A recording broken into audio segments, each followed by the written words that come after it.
వర్షాలు ఆలస్యమైన కాలువలు చెరువుల కింద సాగునీరు ఆలస్యమయ్యే ప్రాంతాల్లో రైతులు మధ్యకాలిక వరి రకాలను ఎంపిక చేసుకోవడం మంచిది. ప్రస్తుతం ప్రాచుర్యంలో అనేక మధ్యకాలిక దొడ్డుగింజ, సన్నగింజ వరి రకాలున్నాయి.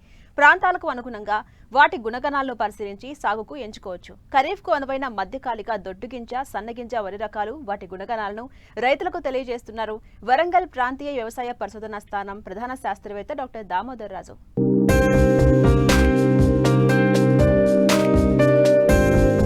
వరి సాగులో రకాల ఎంపిక, సాగు చేసే సమయం, పంట కాలపరిమితి అనేవి కీలకం. కాలువల కింద నీరు ఆలస్యమైన ప్రాంతాల్లో లేదా బోర్ల కింద నీటి లభ్యత తక్కువగా ఉన్న ప్రాంతాల్లో తక్కువ కాలంలో పంట చేతికొచ్చే అనేక మధ్యకాలిక రకాలు వరంగల్ ప్రాంతీయ వ్యవసాయ పరిశోధనా స్థానంలో రైతులకు అందుబాటులో ఉన్నాయి.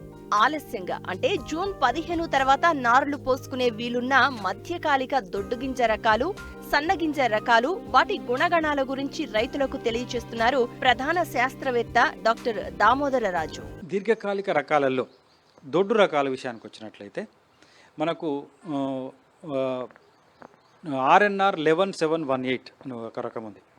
ఇది ఏంటంటే పొట్టి దొడ్డు గింజ రకము.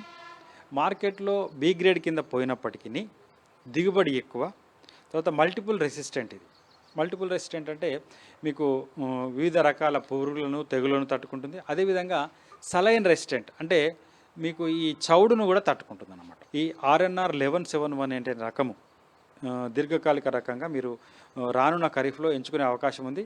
అయితే ఇది ఏ గ్రేడ్ కింద మాత్రం పోదు. గింజ దొడ్డుగా పొట్టిగా ఉంటుంది. తర్వాత బి గ్రేడ్ కింద వెళ్తుంది, దిగుబడి ఎక్కువ ఉంటుంది. బి గ్రేడ్ కింద వెళ్ళినప్పటికీ దిగుబడి ఎక్కువ ఉంటుంది కాబట్టి ఈ రకాన్ని రైతులు సాగు చేసుకునే అవకాశం ఉంది. తర్వాత దీనికి పురుగులు తెగులు తక్కువ కాబట్టి పెట్టుబడి తక్కువ. మీకు రైతులకు దోమపోటును కానీ తర్వాత వివిధ రకాల తెగులను పురుగులను ఫీల్డ్ లెవెల్లో తట్టుకుంటుంది.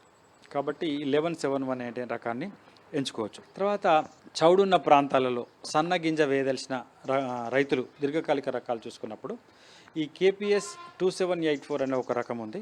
కాబట్టి ఈ రకాన్ని కూడా మీరు ఎన్నుకోవచ్చు. కంపాసాగర్ నుంచి విడుదలైన కంపాసాగర్ 1 అనే రకం. ఈ రకాన్ని మీరు సన్నగింజ రకంగా దీర్ఘకాలిక రకంగా వేసుకోవచ్చు. ముఖ్యంగా చౌడు ఉన్న ప్రాంతాల్లో ఈ రకం వేసుకునే అవకాశం ఉంది. ఈ రకాన్ని కూడా రైతులు కొంత మొత్తంలో సాగు చేస్తున్నారు, మంచి ఫలితాలు కూడా వచ్చినాయి. ఇకపోతే రైతులు మధ్యకాలిక రకాలు, ముఖ్యంగా వర్షాలు కొంచెం ఆలస్యమై జూన్ 15 నుంచి నార్లు పోయదలిచిన రైతులు ఈ మధ్యకాలిక రకాలు ఎన్నుకోవడం మంచిది. మధ్యకాలిక రకాలలో మనకు అందుబాటులో ఉన్న రకాలలో ముఖ్యమైనది వరంగల్ పరిశోధనా స్థానం నుంచి విడుదలైన WGL 915. ఇదేంటంటే లాంగ్ బోల్డ్ అంటే పొడవు దొడ్డు గింజ రకము. ఈ రకము మనకు అటుకులకు కానీ పిల్లలకు కానీ బాగా డిమాండ్ ఉంది. అదేవిధంగా బాగా దిగుబడి ఇచ్చే రకము, కాకపోతే ఎత్తు ఎక్కువ పెరుగుతుంది. తర్వాత కాండం గట్టిగా ఉంటుంది. తర్వాత డైరెక్ట్గా వెదజల్లేదానికి కూడా ఇది బాగా అనుకూలమైన రకం. ఈ రకాన్ని కూడా మీరు WGL 915 అనే రకాన్ని కూడా ఎంచుకునే అవకాశం ఉంది. ఇది విత్తనం మా పరిశోధన స్థానంలో అందుబాటులో ఉంది, బయట కూడా రైతుల వద్ద కూడా అందుబాటులో ఉంది. ముఖ్యంగా ఈ రకం ఎత్తు ఎక్కువ పెరుగుతుంది, గొలుసు చాలా పొడవుగా ఉంటుంది, గింజలు ఎక్కువగా ఉంటాయి, దొడ్డు పొడవు ఉంటుంది, బరువు ఎక్కువగా ఉంటుంది. కాబట్టి రైతులకు దిగుబడి ఎక్కువ వస్తుంది. కాబట్టి ఈ రకాన్ని కూడా మీరు మార్కెట్లో కూడా ఇది కొనడంలో పెద్ద ఇబ్బంది లేదు కాబట్టి ఈ రకాన్ని ఎన్నుకోవచ్చు. ఇకపోతే మధ్యకాలిక దొడ్డు రకాలలో MTU 1001 అనేది అందరికీ తెలుసు. ఈ రకం కూడా పొట్టి దొడ్డు గింజ రకము. అయితే మిల్లర్స్ ఈ మధ్య కాలంలో ఈ 1001ని వాళ్ళు డిస్కరేజ్ చేస్తున్నారు, వాళ్ళు కొనట్లేదు. ఎందుకంటే ఇది మార్కెట్లో ఒక ప్రిఫరెన్స్ లేదని, తర్వాత దానివల్ల ఇది అన్ని రకాల తెగులను పురుగులను తట్టుకుంటుంది. తర్వాత ముఖ్యంగా ఈ దోమపోటును తట్టుకుంటుంది. కాకపోతే గింజ నాణ్యత దృష్ట్యా ఇది రైతులు మార్కెట్లో కొంచెం ఇబ్బందులు ఎదుర్కొంటారు. కాబట్టి ఈ రకాన్ని తగ్గించుకోవడమే మంచిది. కాకపోతే దీనికి ఉన్న మంచి లక్షణాలు ఏంటంటే మీకు దోమపోటును తట్టుకుంటుంది, అదేవిధంగా మంచి దిగుబడి ఇస్తుంది. మంచి దిగుబడి ఇచ్చే మధ్యకాలిక రకము ఈ MT 1001. ఇకపోతే సన్న గింజ రకాలలో మధ్యకాలిక రకాలు చాలా రకాలు అందుబాటులోనే ఉన్నాయి. ముఖ్యంగా జగిత్యాల పరిశోధనా స్థానం నుంచి విడుదలైన JGL 3828 ఇది సాంబమోషిరి గింజను పోలి ఉండి, తర్వాత మంచి రెసిస్టెన్స్ లెవెల్స్ అంటే ఫీల్డ్ లెవెల్లో వివిధ పురుగులను తెగులను తట్టుకుంటుంది. ముఖ్యంగా ఉల్లికోడును తట్టుకుంటుంది. తర్వాత వేరే రకాల పురుగులు తెగులు కూడా దీనికి చాలా తక్కువగా వస్తాయి. అంటే ఫీల్డ్ టాలరెన్స్ దీనికి ఉంది. మంచి దిగుబడి ఇచ్చే రకము. తర్వాత బీపీటీ గింజ నాణ్యత ఉంటుంది కాబట్టి బియ్యం బీపీటీ లాగానే ఉంటాయి. అన్నం క్వాలిటీ బీపీటీ లాగా ఉండకపోయినా బియ్యం బీపీటీ లాగా ఉంటుంది కాబట్టి మార్కెట్లో ఇబ్బంది లేదు. ఈ JGL 3828 రకం మీకు మధ్యకాలిక సన్నగింజ రకంగా అందుబాటులో ఉంది. ఇది కాకుండా జగిత్యాల పరిశోధనా స్థానం నుంచి ఇంకొక సన్నగింజ రకం మధ్యకాలిక రకము JGL 11470, ఇది జగిత్యాల సన్నాలు అనే పేరుతో దీన్ని విడుదల చేయడం జరిగింది. ఈ రకం కూడా మనకు మంచి దిగుబడి ఇచ్చే రకము.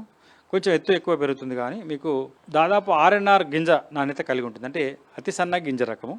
మార్కెట్లో మీకు ఇబ్బంది లేదు అమ్ముకోవడానికి, బియ్యం కూడా సన్నగా ఉంటాయి. కాబట్టి ఈ JGL 11470 అనే రకం కూడా మీరు ఖరీఫ్లో మధ్యకాలిక రకంగా వేసుకోవచ్చు.